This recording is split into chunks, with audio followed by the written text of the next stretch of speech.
During the month of May, we observe Older Americans Month. During this month, we will celebrate the strength of older adults and allow them to have the joy of sharing their life stories with you. We hope their stories will support and inspire you in being a part of your own community of strength. Today's interview is with Ruthie Rosauer.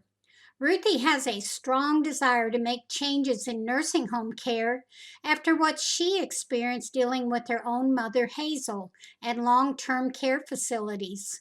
Ruthie has written a book called Nursing Home 101. She is already receiving great reviews of her new book. I'm sure you will enjoy Ruthie's life story as we celebrate her life during Older Americans Month. Hello. Hey, Ruthie, this is Kathy Maney. Hi, Kathy. Nice to meet you. Nice to meet you too. You know, I of course I searched your name, and you are just all over the place on the internet. You're a pretty famous person. Yeah, I do have a bit of a media presence. I mean, it's funny, you type in my husband's name and I don't think he even comes up for anything. And then you type up me, Ruthie Rosauer. You've done a lot of things in your life. So I have. Yeah, so currently are you doing something with the nursing home? I retired from working for money when we moved to North Carolina 10 years ago. The most recent thing, Warren Publishing published my book, which is Nursing Home 101, A Daughter's Perspective. My mother had a major stroke back in 2008, 2007, and she was in New Jersey. I was in Wisconsin. My sister was in New York State. And when our mom went into the nursing home, well, first she had a stroke, so we went to the hospital. We'd never seen anybody who had a stroke before, and we just thought she was literally dying any minute. She was in such bad shape. And we were waiting for the doctor to come and talk to us and say, this is what you can expect. She might improve, or she won't improve, or you can get rid of her apartment or whatever. And before the doctor even did that, the social worker came into my mom's room and said, can you see me in the hall? And we went out, and she says, well, what are your plans for your mom? And we're like, plans? And she's like, yeah, well, they're discharging her tomorrow. What are you going to do with her? We're like, humada, humada. Yeah, I mean, because my mother, she was on a feeding tube. She couldn't, even turn herself on her side. She couldn't talk. I mean, she was completely debilitated. And we're like, what are you talking about? So anyway, that was our introduction to the world of nursing homes.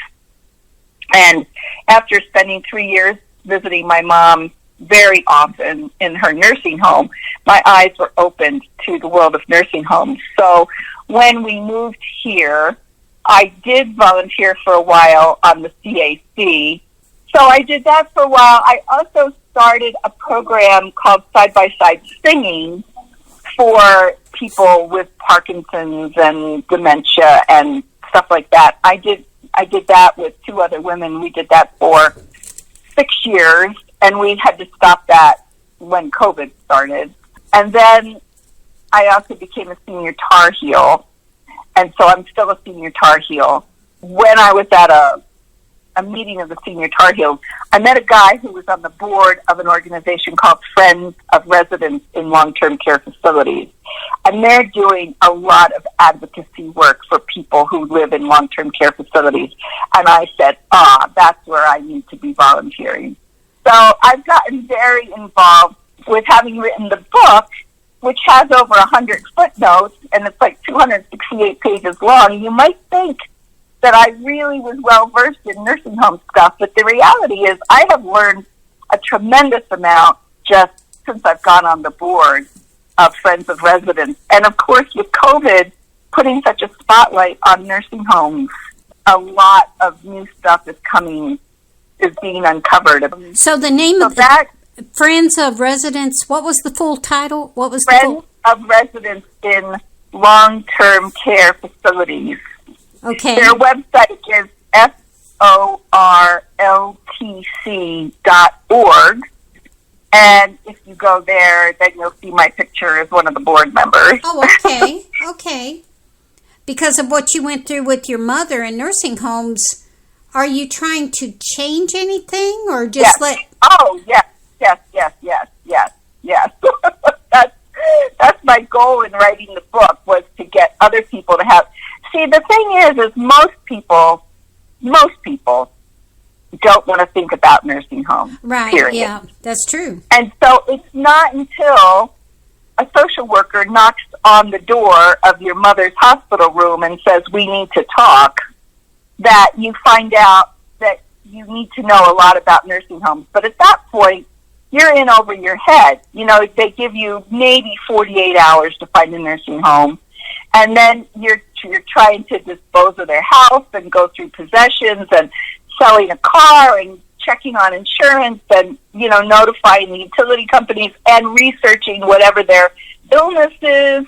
I mean, you don't have time then to haul off and research nursing homes. My book, my hope, is that it will get people thinking about nursing homes a little before they need to know about them. My husband worked for ConocoPhillips, the oil company, so he was transferred often.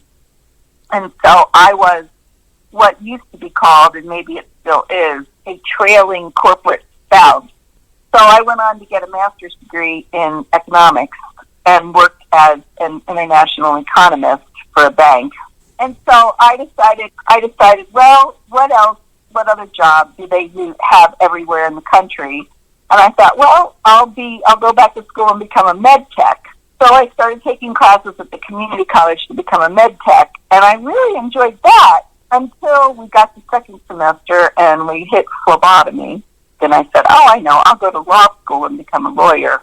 So I went to law school and became a lawyer, and so we moved to Venezuela in 2000, and amazingly enough, I got a job working there as an attorney, and then things got really bad in Venezuela, and we were evacuated. When I left Venezuela, my husband kept working there for another 2 years.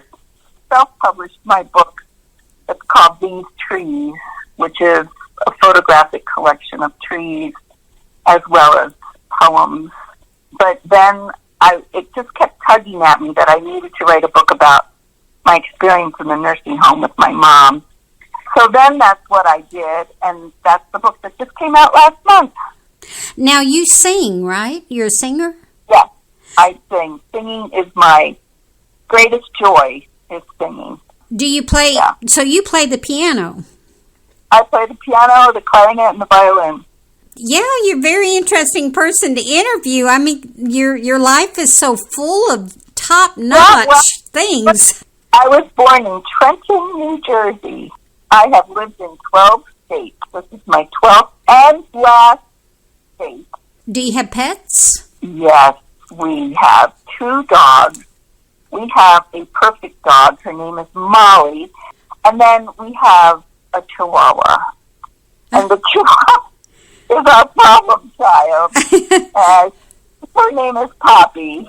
I have sung with the Hendersonville Community Chorus. I sang with Fletcher Community Chorus. I sang with Woman Song Chorus in Asheville. I played clarinet in the Hendersonville Community Band. I volunteered at Interfaith Assistance Ministry. Yeah. Now, Kathy, if you'd like me to send you a copy of my book, I'm happy to do that. Oh, I would love to read it, yes. Well, it has been great talking with you. All righty. Okay. Well, great talking to you, and I'm sure we'll talk again. Yes, and thank you so much. Okay. Bye. Thank you. Take Bye. care. You too. Right. Bye.